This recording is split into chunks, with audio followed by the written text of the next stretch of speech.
पंजाब सिंध गुजरात मराठा द्राविड़ उत्कल बंगा हिंद हिमाचल जमुना गंगा उच्छल जलधित रंगा। तब शुभ नामी जागे तब शुभ आशीष मांगे गाहे तब जय गाथा जन गण मंगल दायक जय हे भारत भाग्य विधाता। जय हे जय हे जय हे जय जय जय जय हे। भारत माता की भारत माता की भारत माता की जय हिंद जय मानवाधिकार जय भारत। अब सम्मान किस तरह दिया जाता है वो तो आप लोगों को पता ही होगा। जोरदार ताली के साथ। और बहुत ही सक्रिय रूप से आज मेरी सबसे पहली मुलाकात है शर्मा सर से और एक सरस्वती का वास इनके अंदर है। मैं अभी इनसे पहली मुलाकात मेरी हुई है और मुलाकात होने के दरमियान इन्होंने मेरा एक छोटा सा फॉल्ट पकड़ा है तो मुझे उससे गुस्सा नहीं लगा, क्रोधित नहीं हुआ, लगा कि नहीं आज मेरी गलती को बताने वाला भी कोई इंसान है और गलती को बताने वाला इंसान जो होता है वही इंसान को महान बनाता है। तो शर्मा सर के जोरदार ताली के बीच में सम्मान किया गया।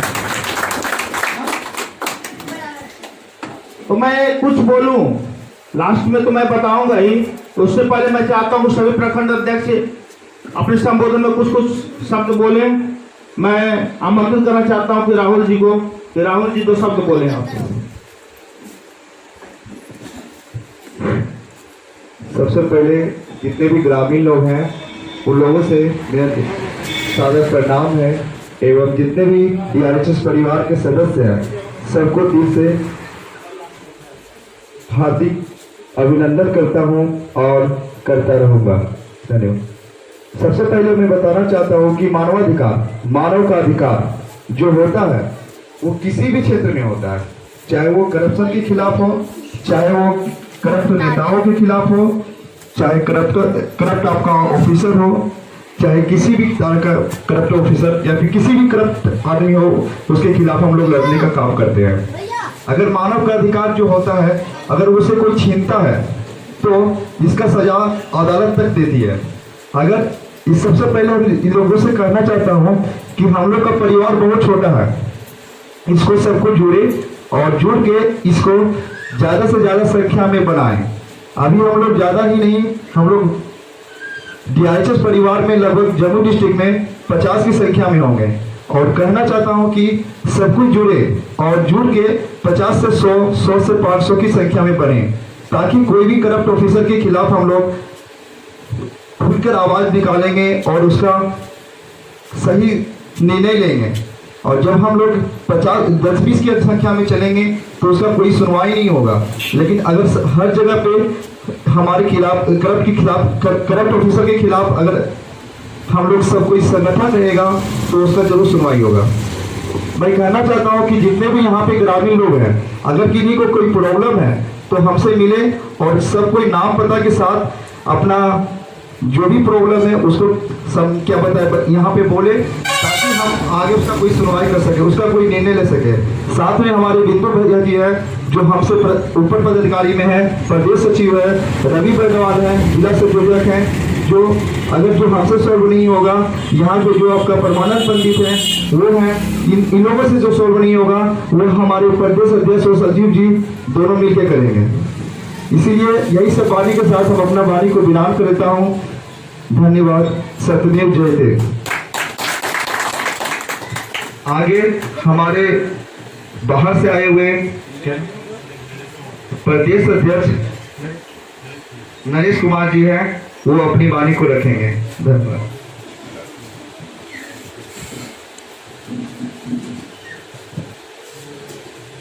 उपस्थित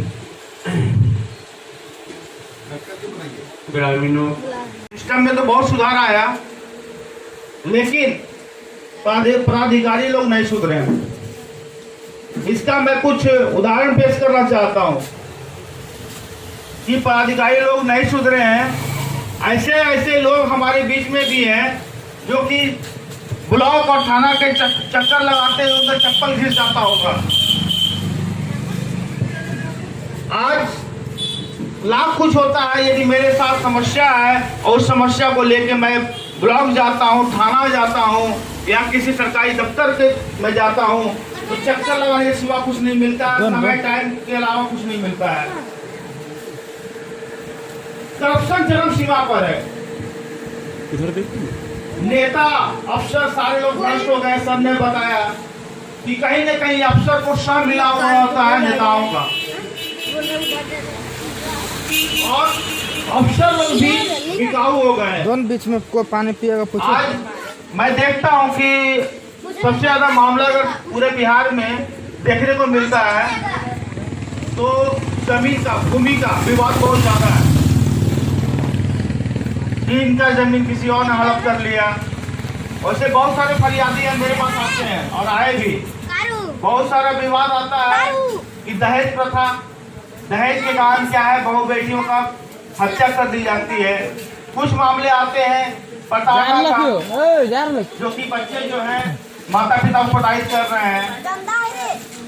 तो इन सारी समस्याओं को निवारण करने के लिए DIHRC देखने को मिलता है तो जमीन का, भूमि का विवाद बहुत ज्यादा है।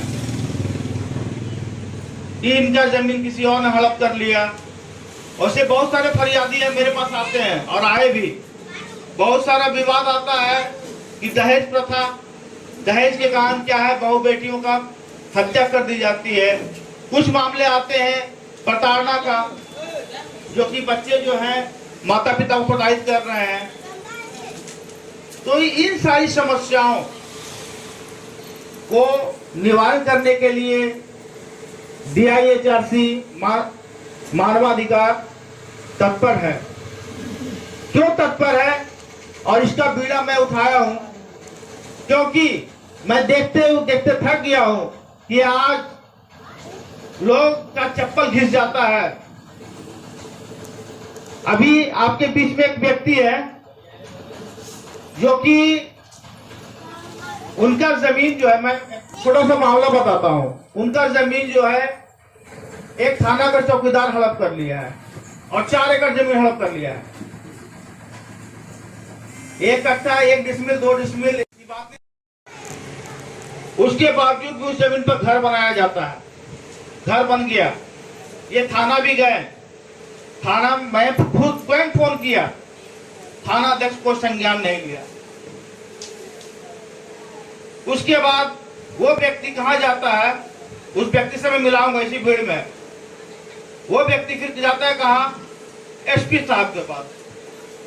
SP साहब भी क्या करते हैं, लेटर लिखते हैं इतना बड़ा चिरकुट में, हाँ, जन शिकायत कोषांग का, और वो क्या करते हैं, चिरकुट लिख करके थाना को दे देते हैं। थाना में कागज आया, वहां चौकीदार बैठा हुआ है, और सर इसको रखिए ना, हटाइए ना, मामला खत्म। फिर वहां से वो बेचारा, किसी ने कहा कि चलो भाई ऐसा करो, कमिश्नर पास चलो। कमिश्नर पास जाता है, वहां भी उसको न्याय नहीं मिलता है। DIG मनु महाराज, DIG मनु महाराज का नाम सुना होगा ना, सिंघम बोलते थे उसको। वहां तक भी गए लोग, लेकिन तो भी न्याय नहीं मिला। उन्होंने भी चिरकुट दिया, आया कहां, थाना में, वहां भी दबा दिया गया। उसके बाद लास्ट स्टेप मैं किया, उनका जो है ऑनलाइन किया, चलो भाई मुख्यमंत्री जनता दरबार में चलते हैं, वहां न्याय मिलेगा इनका। कड़कड़ाती ठंड में गए वो, वहां गए, वहां से भी लेटर आया, SP को लिखा गया, SP थाना को भेजा, फिर कागज को दबा दिया गया। उसके बाद फिर वो व्यक्ति सांसद के पास भी जाता है, चिराग पासवान के पास, अपना फरियाद को लेकर के दिल्ली जाता है। और उस समय क्या था, वो बकरीद का समय था, और वहां भी जाता है। वहां भी जाने के बाद क्या होता है, इनका घर में जो है उनका जाल माल बकरी वगैरह जो था वो मर जाता है। ठंडे के समय था और देखने वाला वही व्यक्ति एक था, तो भी कार्रवाई नहीं हुई। अब बताइए कि ये इतना तक करने के बावजूद भी, मुख्यमंत्री जनता दरबार कर जाने के बावजूद भी उस व्यक्ति को न्याय नहीं मिलता है, तो कहाँ जाएगा वो। तो लास्ट में मुझसे कहा कि भैया अब कुछ नहीं करूंगा, मैं हथियार उठा लूंगा। अब एक ही रास्ता मेरे पास बचा हुआ, मैं हथियार उठा लूंगा।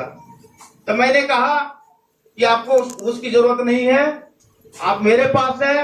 और मैं नमन करता हूं अपने चेयरमैन साहब डॉक्टर डीके साहब का, और डीके सर का सम्मान में जोरदार ताली चाहता हूं, जोरदार ताली दिया जाए सर, जिन्होंने मुझे उस लायक बनाया और उनके पास लेके गया। और ले जाने के बाद वो लेटर डीके सर ने लिखा, और लिखने के बाद अभी वो अनुसंधान में चल रहा है, अभी जांच चल रही है उस पर। और वैसे शख्स से मिलाते हैं जो पीड़ित है, वो हमारे बीच में है। खान साहब उठिए जरा सा, एक बार खड़ा होइएगा। यही व्यक्ति है, इनके सम्मान में जोरदार ताली दीजिए। कभी नहीं हारा है यार आदमी। इनको लगा कहीं ना कहीं हमें न्याय मिलेगा, लेकिन न्याय नहीं है। न्याय के नाम पर क्या है?